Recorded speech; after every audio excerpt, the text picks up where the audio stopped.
pecam, que dizem pregar Cristo, mas na verdade não pregam Cristo.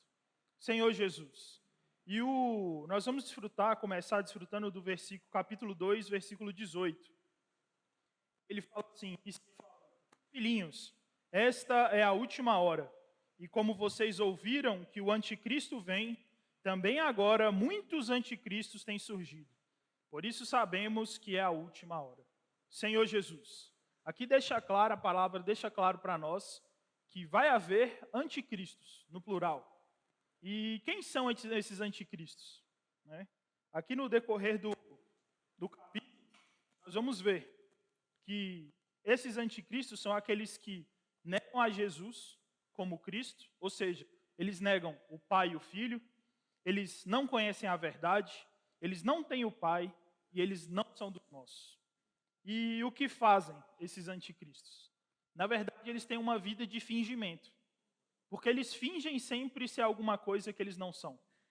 Eles sempre fingem que são aqueles falando pelo Senhor, aqueles que estão nos auxiliando no nosso caminho até a vinda do Senhor, mas na verdade não é assim. Essas pessoas, elas estão aqui simplesmente, elas, como a palavra fala, elas não são dos nossos. Né? Senhor Jesus. E a cada época, a cada era, o Senhor ele tem alguns sinais de última hora para despertar a sua igreja. Não é que ele vá voltar naquele momento, mas o Senhor frequentemente precisa lembrar o seu povo que ele está perto de vir. Imagina se desde a morte do Senhor Jesus até agora não tivessem ouvido nenhum tipo de sinal, nenhum tipo de conflito, a terra tivesse em paz, vivesse em perfeita harmonia, nós facilmente esqueceríamos do Senhor. Né? E o Senhor, vez ou outra, ele precisa levantar momentos de tribulação para que nós nos lembremos que o tempo ele é breve e que o Senhor ele está perto de voltar. Então, frequentemente, o Senhor vai lembrar você e a mim, durante a nossa passada aqui na terra, de que ele está perto de voltar. Senhor Jesus, isso tem como objetivo nos manter sempre atentos. Irmãos, nós precisamos estar atentos à volta do Senhor. Muito por vezes no nosso dia a dia, na nossa rotina diária, a gente se esquece que a gente está esperando alguém. Quando você está na sua casa, no seu dia a dia, e você não está esperando visita, sua casa é de um jeito. Mas quando você está esperando visita, sua casa é de outro jeito. E você tem que viver a sua vida como se sempre, a qualquer momento, uma visita fosse aparecer na sua casa. E a sua casa é o seu interior, é a sua pessoa. Ou seja, frequentemente você precisa estar arrumando a sua casa para que o Senhor apareça. Se o Senhor aparecer hoje na sua casa, como é que vai estar? Como é que vai estar o seu coração? Como é que vão estar os seus pensamentos? Como é que vai estar a sua mente? Senhor Jesus. Então, frequentemente, irmãos, eu preciso manter a minha casa organizada. Eu preciso limpar. Eu sei que, assim, eu não sou o melhor, auxiliar, assim, de casa. A Cíntia sabe disso. Eu auxilio naquilo que ela me manda. Ela fala, lava a louça, eu lavo a louça. Ela fala, passa o pano, eu passo o pano. Mas se ela não me diz o que fazer, eu não sei o que fazer. Então, eu sempre peço e falo, meu bem, fala para mim o que eu preciso fazer. Mas eu preciso constantemente dessa luz me mostrando o que fazer, que é a palavra do Senhor. Ou seja, se eu me achego à palavra, o Senhor vai mostrar o que precisa limpar, o que precisa ser arrumado, o que precisa ser restaurado. Então, frequentemente, irmãos, eu preciso manter essa casa arrumada. Senhor Jesus, e pelo fato de o Senhor estar sempre nessa iminência de voltar para os seus filhos, esses anticristos eles vão surgir com muita frequência. Por quê? Porque sempre o Senhor vai estar mostrando que está perto do fim. Então sempre vai surgir alguém que é contrário às palavras do Senhor. Sempre vai surgir alguém mostrando que não, o Senhor ele não é 100% assim. Ele não é 100% filho de Deus.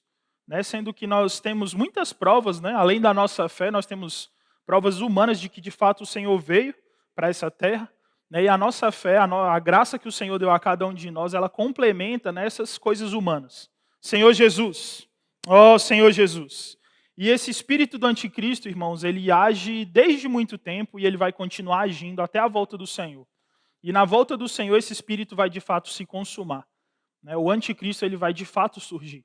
Hoje ele surge por meio de pessoas, ele levanta por meio de líderes, seja por meio de pastores, que se dizem pastores, né? Muitos, às vezes, no meio cristão, muitos fora do meio cristão, eles se dizem salvadores, filhos de Deus, mas eles não o são. Senhor Jesus, e como eu vou combater esses anticristos? Como que eu vou saber diferenciar? Como eu vou saber discernir quem de fato é um dos nossos ou quem é um anticristo? Hein? Como que eu vou saber? Aqui no versículo 20, ele fala assim: mas vocês têm a unção que vem do santo e todos têm conhecimento. Senhor Jesus, aqui João ele se refere a uma unção, não como uma unção que nós víamos no Antigo Testamento, aquela unção de você ungir, né, a pessoa. Aquela pessoa é o escolhido de Deus, aquela pessoa vai falar por Deus. Não, essa unção que João se refere é uma unção que todos nós recebemos. A partir do momento que você e eu cremos no Senhor Jesus, cremos nele como nosso Salvador, né, essa unção ela está dentro de você. Então ela cabe a você agora saber utilizar essa unção, Senhor Jesus. E ela é comum a todos os crentes. Ou seja, se você muitas vezes não está sentindo essa unção dentro de você, é porque você muitas vezes não está andando com ela. E aí fica um aviso para nós. Eu lembro algumas vezes que eu desobedeci a minha unção, que é aquela voz que fala no seu interior. Eu lembro uma vez eu estava no trabalho e eu fui fazer um backup de um computador. O que é um backup? Eu fui copiar todos os arquivos que estavam naquele computador e ia transferir para outro computador. E aí eu deixei fazendo esse trabalho de um dia para o outro. Eu cheguei no outro dia e a unção falou, confere os arquivos. E eu falei, não, eu já deixei fazendo de um dia para o outro, eu não vou conferir. Aí eu formatei o computador. E aí eu perdi todos os arquivos. Por quê? Porque eu não conferi. Eu não obedeci. E não foi aquela, né, não foi um aviso, foi simplesmente aquela intuição, aquela unção te dizendo, fala, cara, dá mais uma olhada. E eu simplesmente não obedeci. Às vezes você pode achar que é algo miraculoso, o Senhor vai abrir o céu, vai rachar o prédio no meio, vai colocar um holofote em cima de você para falar com você. Não, irmãos. O Senhor ele fala ali no nosso íntimo, no nosso interior. Basta o quê? Basta nós estarmos sensíveis a isso. Senhor Jesus. E não apenas a unção, nós também precisamos, para discernir esses anticristos, também ter conhecimento. Ou seja, eu preciso conhecer a palavra. Eu preciso conhecer o Senhor, eu preciso conhecer as Escrituras.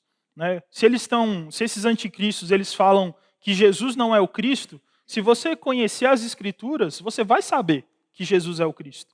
Você não precisa deles falando no seu ouvido, ainda que eles falem, mas você vai ter discernimento, você vai ter conhecimento. Ou seja, junto com essa unção, você vai ter mais um aliado, que é a palavra do Senhor, a palavra dos profetas. Ó Senhor Jesus, e eu preciso também conhecer a palavra, conhecer o Senhor por meio daqueles que nos ensinam. Né? Não necessariamente, às vezes eu vou estar desfrutando a minha palavra, muitas vezes eu não vou ter total clareza. Ou muitas vezes eu já li aquele versículo 40 vezes, 50 vezes, eu leio aquele versículo todo ano na minha leitura anual da Bíblia, e você não viu aquele versículo ainda, você não desfrutou daquele versículo. Então, muitas vezes, por meio de algum irmão que vai ensinar a palavra para você, ou vai cuidar de você, você vai ver aquilo de forma diferente. Então, aqueles que nos ensinam também têm a sua porção. Eles nos ajudam a discernir essas palavras. Senhor Jesus. E seguindo aqui, vamos para o versículo 24. Versículo 24 fala assim: permaneça em vocês o que vocês ouviram desde o princípio. Se o que ouviram desde o princípio permanecer em vocês, também vocês permanecerão no Filho e no Pai. Senhor Jesus, o que é permanecer naquilo que nós ouvimos desde o início? Nós temos ouvido durante 2000 anos o quê? O ensinamento dos apóstolos. Aqueles que estiveram com o Senhor Jesus, eles nos deixaram vários ensinamentos. Eles nos deixaram muitas palavras de orientação. Eles nos deixaram as suas experiências com o Senhor. E isso é para quê? Para que nós aprendamos, nós desfrutemos e nós coloquemos isso em prática no nosso viver diário. Senhor Jesus, então, simplificando, irmãos, fique perto da sua Bíblia. Não fique longe dos escritos dos apóstolos. Não fique longe da palavra do Senhor. Tenha a palavra sempre por perto. Eu, durante a minha infância e a minha juventude, né, a gente sempre ia para as conferências, ia para as vidas saudáveis, né? E os irmãos falavam que a Bíblia ela é um livro de cabeceira. Ela tem que ficar ali do seu lado. É quando você acorda e quando você dorme, ela tem que estar do seu lado. Né? Mas não é para você só ler quando você acorda e quando você vai dormir. Não. Né? Isso simboliza que ela tem que estar do seu lado o tempo inteiro. Né? E estar em contato com a palavra, irmãos, vai nos permitir não cair em muitas coisas. né? Vai tornar a sua jornada mais fácil, mais leve. Se você não sabe que direção tomar, qualquer direção vai ser certa. Ou seja, se eu não sei o que o Senhor está falando, o que os apóstolos estão dizendo aqui, qualquer palavra que alguém falar para mim, eu vou acreditar. Então essa palavra ela me dá discernimento. Senhor Jesus. E fala aqui ainda também, no versículo, né? Se o que ouviram desde o princípio permanecer em vocês, também vocês permanecerão no Filho e no Pai. Então, eu tenho que permanecer no Senhor, mas as palavras do Senhor, a vida do Senhor, a natureza do Senhor também tem que permanecer em mim. Senhor Jesus. E eu coloquei aqui 2 frases, né? Eu preciso primeiro permanecer em Jesus. E aqui eu vou citar algumas frases do Spurgeon, tá bom? Primeira frase fala assim: permanecemos nele, não por uma lei física, como uma massa de ferro permanece em terra, mas por uma lei mental e espiritual, pela qual a grandeza do amor e da bondade divinos nos prende ao Senhor Jesus. Ou seja, não é uma lei que me obriga a permanecer no Senhor, não é uma lei física, né, mas é uma lei espiritual e mental. Ou seja, eu sei o que o Senhor fez por mim, eu sei o amor do Senhor por mim, eu sei a grandeza da obra do Senhor. Então, eu permaneço no Senhor porque eu sei, eu tenho consciência, eu fui amado pelo Senhor. Então, eu permaneço nele porque eu sei de todas essas coisas. Senhor Jesus, mas o Senhor também precisa permanecer em mim. E aí tem uma segunda frase que fala assim: você deve cuidar para que permaneça em Cristo, tanto quanto se tudo dependesse de você mesmo. Essa é a primeira parte. Ela fala assim: você tem que se esforçar. Você tem que se esforçar como se esse esforço de Cristo permanecer em você fosse seu. Você tem que fazer a sua parte. E ela continua: e ainda assim, você pode olhar para a promessa da aliança e ver que a verdadeira razão para você permanecer em Cristo está na operação de seu amor e graça imutáveis. Ou seja, você age, você faz todo o seu esforço para permanecer no Senhor, mas no final das contas você entende que tudo isso que faz de fato você permanecer no Senhor é o amor e a graça do Senhor. Senhor Jesus. E aqui resume bastante para mim o que é a vida de um cristão. Ou seja, da minha parte eu tenho que buscar o Senhor, eu tenho que me dispor, eu tenho que servir, eu tenho que orar, eu tenho que amar, eu tenho que desfrutar da palavra, eu tenho que cuidar dos órfãos, como o Senhor fala. O Senhor era alguém que cuidava das pessoas. Eu preciso fazer isso também. Mas, ao mesmo tempo, o fato de eu estar fazendo isso não é a razão, né? Não é o objetivo. Né? Na verdade, o amor do Senhor por mim é que me faz fazer todas essas coisas. Ou seja, se eu faço isso, no fundo, é porque a graça e o amor do Senhor elas estão me movendo. Né? Senhor Jesus. Então, é uma via de mão dupla. Nós vamos nos esforçar, nós vamos tentar fazer, mas no fundo é o Senhor que está fazendo por meio de nós. Oh, Senhor Jesus. Versículo 25 fala assim: e esta é a promessa que Ele mesmo nos fez, a vida eterna. Senhor Jesus. Aqui, irmãos, a promessa da vida eterna, depois que o Senhor fez toda essa obra, o Senhor nos fez promessas.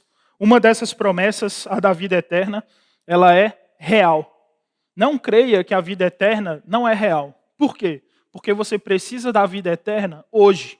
Você não precisa da vida eterna só quando você morrer. Você precisa da vida eterna hoje. Se você não vive a vida eterna hoje, você não vai precisar ela depois que você morrer. Senhor Jesus, nós precisamos dessa vida hoje. Não é uma questão simplesmente de eu ter uma vida eterna porque eu quero ser imortal. Eu não quero morrer.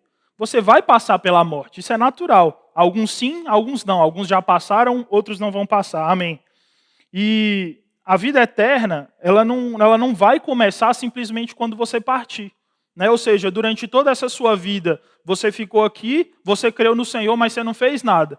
E aí, quando você morrer, vai começar a sua vida eterna. Não, a sua vida eterna ela já começou hoje. Ou seja, hoje você já está vivendo a eternidade. Hoje você já está desfrutando desse Senhor, que é o que você vai fazer na eternidade. Hoje você está desfrutando com os irmãos, que é o que você vai fazer na eternidade. Hoje você está cuidando dos irmãos, você está amando os irmãos, você está amando as pessoas. Ou seja, a nossa vida, aquilo que nós vamos fazer futuramente, desfrutar o Senhor, desfrutar da comunhão dos irmãos, nós já estamos fazendo isso hoje. Senhor Jesus, oh Senhor Jesus. E aqui no versículo 26, 27, ele resume bem esse primeiro trecho. né, do versículo 18 até o versículo 24. Ele fala assim: isto que acabo de escrever para vocês é a respeito do que estão tentando enganá-los. Quanto a vocês, a unção que receberam dele permanece em vocês e não precise que alguém os ensine. Mas como a unção dele os ensina a respeito de todas as coisas, e é verdadeira e não é falsa, permaneçam nele, como também ela ensinou a vocês. Então, João aqui ele resume muito bem, né, o que nós temos que fazer, que você não precisa de uma novidade. Né? O irmão vem aqui na frente liberar uma mensagem, muitas vezes a gente quer uma revelação. Meu Deus, eu nunca vi isso antes, isso vai mudar a minha vida. Não, irmãos. O que a gente traz para vocês hoje, por um lado, é mais do mesmo. Vocês precisam praticar a palavra que está sendo ministrada para vocês há muito tempo. Né? Ou seja, você precisa olhar para o Senhor Jesus, ver a pessoa do Senhor Jesus, a vida do Senhor Jesus, e você cada vez se tornar mais parecido com Ele. Então, a mensagem de amanhã ela vai ser o mesmo feijão com arroz de hoje, mas com um tempero diferente. Mas o feijão com arroz é o mesmo. Ou seja, você precisa continuar permanecendo, você precisa continuar desfrutando da palavra. Senhor Jesus. E versículo 28 e 29. Fala assim: e agora, filhinhos, permaneçam nele, para que quando ele se manifestar, tenhamos confiança e não sejamos envergonhados, tendo de nos afastar dele no dia da sua vinda. Se sabem que ele é justo, reconheçam também que todo aquele que pratica a justiça é nascido de Deus. Aqui nesse versículo 28, ele inicia para nós com um alerta.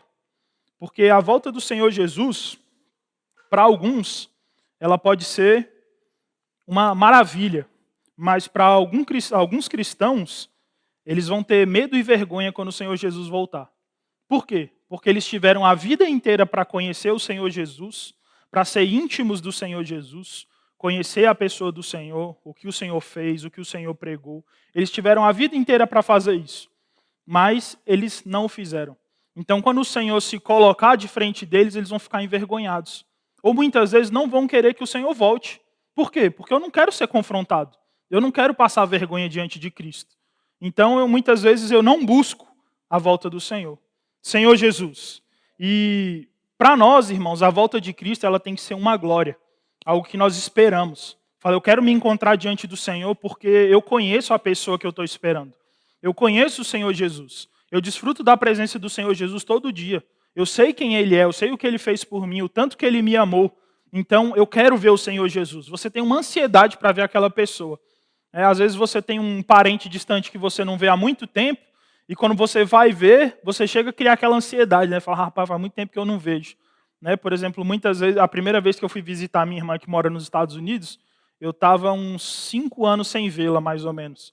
E aí quando eu vi, falei, rapaz, parecia outra pessoa, né? De tanto tempo que eu não via. Era a mesma pessoa, mas por tanto tempo de eu não ver ela, né? Ela parecia uma pessoa diferente. Mas eu sempre fiquei ansioso antes de viajar. E para conhecer, para visitar a minha família, eu fiquei mais ansioso ainda. Né? Senhor Jesus. Então, quando o Senhor, irmãos, né, ele vier naquele dia, a nossa postura tem que ser a de receber o Senhor com felicidade, nos gloriando, feliz porque o Senhor voltou. Eu não posso ter uma postura de vergonha, de alguém que, poxa, mano, nossa, o Senhor voltou, vou ter que ir lá falar com ele agora. Né? Estou tentando evitar ele, tem 80 anos e agora vou ter que dar de cara com ele. Não, está devendo o Senhor Jesus. Né? Senhor Jesus. Então, aqui, irmãos, o nosso esforço, ele não tem que ser simplesmente para você tirar a média para passar. Não, eu só tenho que fazer isso aqui. O que é o mínimo que eu preciso fazer para ser aprovado? Qual é a média? A média é 5? O que eu tenho que fazer? Eu tenho que vir em todas as reuniões? Eu tenho que ofertar o dízimo? Qual é o mínimo que eu tenho que fazer? Não, a minha postura não pode ser essa. A minha postura não pode ser de querer tirar a média, de querer fazer o mínimo que eu preciso para estar com o Senhor. A minha postura para com o Senhor tem que ser sempre de tirar a nota máxima. Né? Ou seja, eu tenho que fazer tudo aquilo que eu puder para conseguir ser aprovado naquele dia. O meu esforço como cristão não pode ser meramente limitado à recompensa que eu quero ter. Ah, não, eu quero aquele dia ser aprovado, então eu vou fazer o mínimo. Eu muitas vezes fazia isso na escola. Qual é a média? É 5. Então eu vou fazer os trabalhos, tal, somando isso com isso dá 5. Beleza, ficava o resto do semestre ou do bimestre sossegado. Por quê? Eu já tinha feito o mínimo. E a minha comunhão com o Senhor, a minha experiência de vida com o Senhor, não é baseado na nota mínima, não é baseado naquela média que eu tenho que tirar para passar. Muito pelo contrário, né? Eu preciso buscar ir além, né? E aí eu fiquei pensando, né, Senhor, o que eu estou fazendo para conseguir essa nota máxima, né? O que eu estou fazendo, Senhor, para conseguir será que eu estou fazendo de tudo para ser aprovado naquele dia? E aí o Senhor vem novamente me iluminar, falar, não, você pode fazer mais. Você ainda não está fazendo o suficiente, você precisa melhorar nisso, você precisa ser aperfeiçoado nisso, você precisa se arrepender disso. Aí o Senhor vem com a luz me mostrar. Ou seja, Thales, hoje você não ia passar, mas faz esse trabalho aqui que vai te ajudar. Entendeu? Eu lembro várias vezes, eu nunca fui assim um aluno muito bom, né? Mas muitas vezes o professor falava, vou te dar uma ajuda aqui, faz esse trabalho que aí você não vai para a recuperação. Eu ia lá, fazia o trabalho e beleza, passava. Né? Mas a minha experiência com o Senhor não é nisso, irmãos. A minha experiência com o Senhor deve ser, Senhor, eu amo você. Senhor, eu quero estar na tua presença, eu quero encontrar o Senhor Jesus. Então eu vou me esforçar ao máximo para desfrutar da presença do Senhor toda a vida eterna. Senhor Jesus. E aí eu fiquei pensando, né? Eu falei, Senhor, eu ainda faço muito pouco, né? Aí eu me fiz a pergunta assim, né? Senhor, eu olhando assim para os irmãos, falei, cara, amém. A gente serve os irmãos na igreja, a gente ajuda os irmãos, a gente, né, é um bom cidadão, vamos assim dizer. Mas aí eu fiquei assim, Senhor, o que eu não tenho feito? Né? O que mais eu posso fazer? E aí eu comecei a anotar, né? Eu falei, a luz veio para mim. Né? O Senhor veio me mostrar aonde eu ainda estava falhando. Né? Ou seja, eu posso entregar mais para o Senhor Jesus. Eu preciso ainda, eu vi que eu muitas vezes estava fazendo o mínimo, né? Eu não estava fazendo nem o para tirar a nota média, eu estava fazendo o mínimo. E aí o Senhor veio me expor mais uma vez, falou, não, você precisa se esforçar mais. Né? Senhor Jesus. E tem mais uma frase aqui que eu anotei, que fala assim, se você permanecer nele, mantendo sua verdade, seguindo seu exemplo e fazendo dele sua morada, o Senhor pode vir a qualquer hora e você o receberá. Ou seja, se eu estou amando o Senhor, se eu estou desfrutando do Senhor, a hora que o Senhor vier, eu vou poder receber o Senhor. Eu vou poder, Senhor, entra na minha casa, Senhor, entra no meu coração, porque está tudo arrumado. Eu não tenho o que esconder do Senhor. E essa deve ser a postura de um cristão diante da presença do Senhor. E também diante da iminência da volta do Senhor Jesus. Ó Senhor Jesus. Agora indo para o capítulo 3, versículo 1.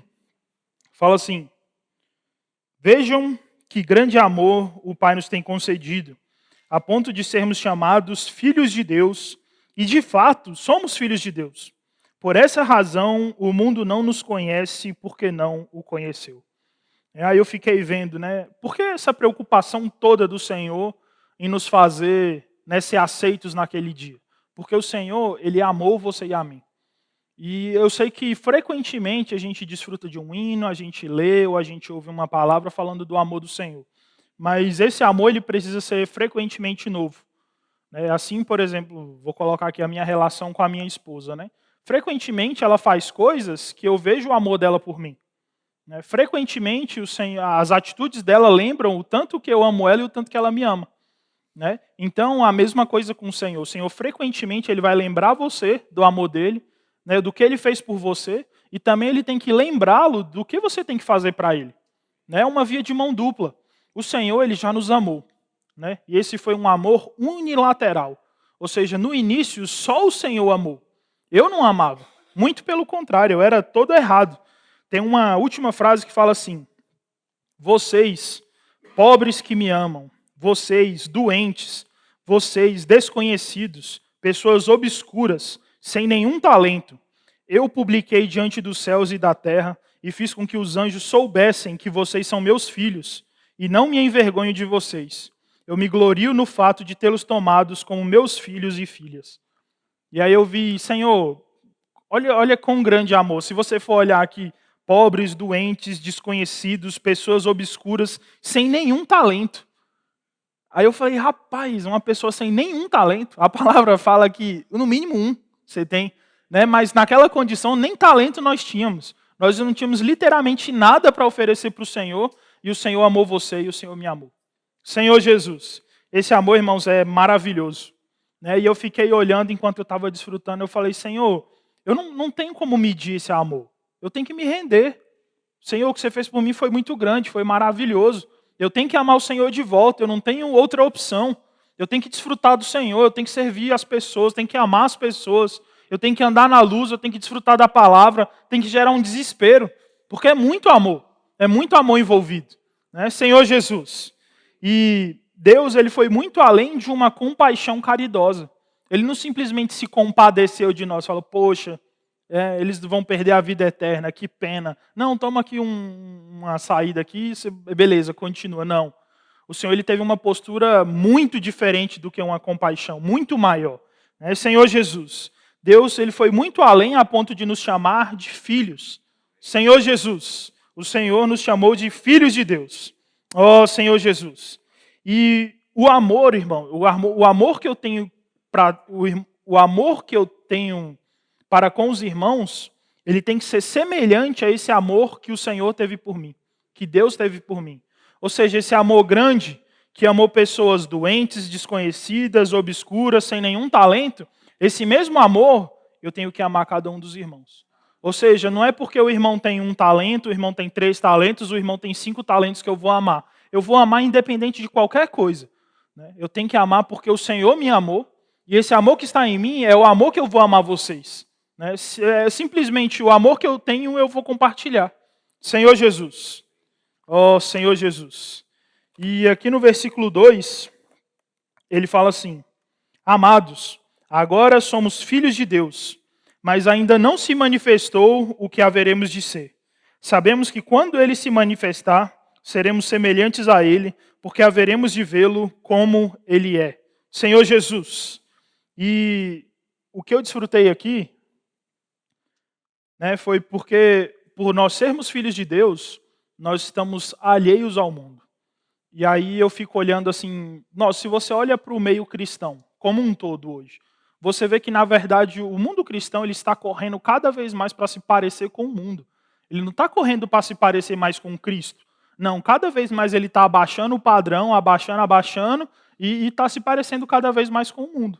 Ou seja, muitas vezes você vê uma notícia, aí você pensa que foi, sei lá, um incrédulo, uma pessoa má que fez isso. Não, você vê lá quem é um filho de Deus que estava fazendo aquilo ali. Por quê? O padrão está descendo. O cristianismo está descendo, está indo, está sucumbindo. Por quê? Porque a igreja está cada vez se parecendo mais com o mundo, em vez de se parecer mais com Deus. Senhor Jesus. E se coloca assim, quando você vai visitar uma outra cultura, muito distinta da sua, e você chega lá, você vê tudo diferente. Você é simplesmente estranho a tudo aquilo. Você não sabe o que fazer, o que comer, você não sabe como falar, muitas vezes você não sabe nem falar o idioma, muitas vezes o que você está vestindo não condiz com o que aquelas pessoas estão vestindo, e você fica simplesmente estranho àquelas pessoas. O mundo deve olhar para nós dessa forma. Ele deve olhar você na rua e falar, mano, aquele cara é estranho. E você, amém. Você deve ficar feliz quando você é chamado de estranho pelo mundo. Por quê? Porque isso mostra que você está parecido com o Senhor. E o mundo, ele não conheceu o Senhor. Ou seja, ele sempre vai achar o Senhor uma pessoa estranha. Nós temos que sempre lembrar que o mundo foi aqueles que estavam gritando para crucificar o Senhor. Agora pensa, se você está lá fora e o mundo não acha você uma pessoa estranha, isso é uma preocupação para nós. Oh, Senhor Jesus. Então, eu tenho que ser semelhante ao Senhor. Eu tenho que buscar ser como o Senhor é. Eu tenho que buscar agir como o Senhor agia, falar como o Senhor falava, amar como o Senhor amava. Senhor Jesus. E o mundo lá fora, ele tem que me tratar como ele tratava o Senhor Jesus. Nós vemos que o Senhor Jesus, olha a postura do Senhor Jesus, o que ele pregava, o que ele falava e como ele agia, como ele amava as pessoas. Ele fazia tudo maravilhoso, tudo de acordo com o que o Pai tinha dado para ele. Mas o mundo tratava ele justamente da forma oposta. Por quê? O mundo era estranho, o mundo não entendia, são duas naturezas que elas são contrárias. Eles nunca vão conseguir entender o que é a pessoa do Senhor Jesus. Senhor Jesus. E aqui em 1 Coríntios, capítulo 13, versículo 12.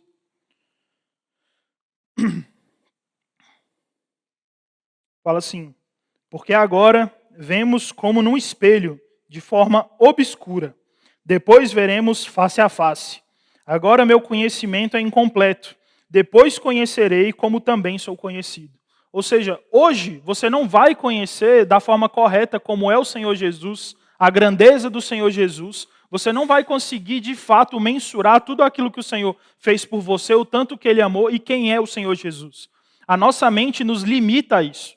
Ou seja, por mais grandiosa, por mais que eu venha aqui e fale belas palavras para os irmãos, vocês não vão conseguir ainda compreender o que é o Senhor Jesus.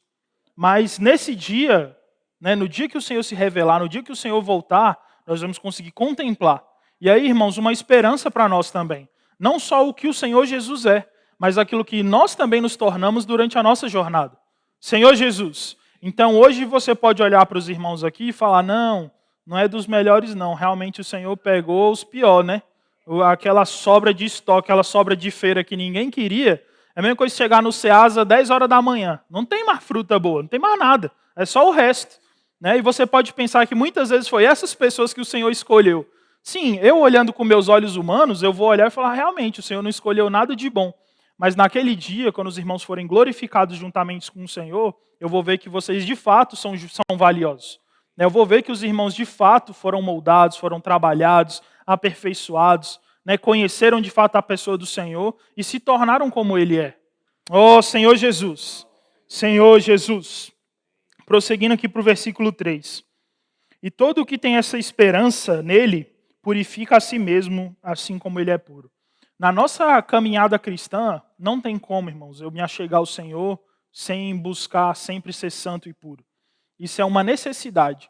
Porque a partir do momento que eu me coloco na presença do Senhor, eu vejo aquilo que eu tenho de falha, aquilo que eu preciso me arrepender. O Davi aqui no início da reunião, ele falou, nós chegamos aqui, primeira coisa, Senhor, o que está me impedindo? Senhor, o que eu preciso fazer? O que eu preciso pedir perdão? Onde eu preciso aplicar o sangue? Onde eu preciso me humilhar às vezes aqui? E quando nós chegamos na reunião, isso é um passo muito importante. Senhor, o que eu preciso ser limpo? Eu preciso me santificar para me achegar à presença do Senhor. Então, na nossa carreira cristã, a gente vai frequentemente buscar a presença do Senhor, receber luz, e o Senhor vai nos iluminar. E aí nós vamos precisar nos santificar para ter um acesso adequado à presença do Senhor. Senhor Jesus. Oh, Senhor Jesus. E o versículo 4 a 6 fala assim: todo aquele que pratica o pecado também transgride a lei, porque o pecado é a transgressão da lei. E vocês sabem que ele se manifestou para tirar os pecados, e nele não existe pecado. Todo aquele que permanece nele não vive pecando. Todo aquele que vive pecando não o viu e nem o conheceu. Isso aqui, irmãos, é mais um alerta do que João já vem falando para a gente desde o início do livro. Se você está num caminho de pecado, que você vive pecando, vive errando, você tem que ligar um alerta. Porque o Senhor fala que aquele que vive no pecado não conheceu o Senhor Jesus. Então, João, desde o início, ele vem mostrando para nós o quê? Olha, se você vê alguém que está andando nas trevas, não está andando na luz, está errado. Ele não tem comunhão comigo, porque quem tem comunhão comigo não anda nas trevas, anda na luz. Se você vê alguém falando alguma coisa que não condiz com a palavra, não condiz com aquilo que o Senhor deixou para nós, com o que os profetas deixaram para nós, fica muito fácil da gente discernir. Agora eu preciso o quê? Eu preciso me achegar. Eu preciso entender, eu preciso desfrutar. Senhor Jesus.